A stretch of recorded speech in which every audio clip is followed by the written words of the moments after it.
Assalamualaikum warahmatullahi wabarakatuh. Apa khabar para muslimat yang dirahmati Allah Subhanahu wa taala sekalian?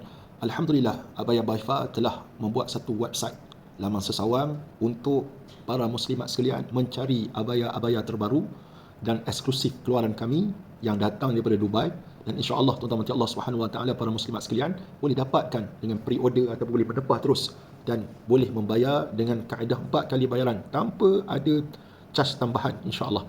Ataupun tuan-tuan boleh layari TikTok Abaya Baifa untuk melihat abaya-abaya pre-love. Tapi yang berada dekat website ini, semuanya itu adalah abaya yang baru dan para muslimat mesti kena pergi ziarah dan cuba tengok dan dapatkan abaya-abaya terkini yang boleh dipakai bila-bila masa. Apa yang penting sekali, jaga dan tutup aurat kita, jangan pakai yang ketat-ketat. Pakailah sesuatu yang boleh menyebabkan kita dekat kepada Allah Subhanahu wa taala, bukan dekat dengan hati orang yang tak sepatutnya dekat dengan kita.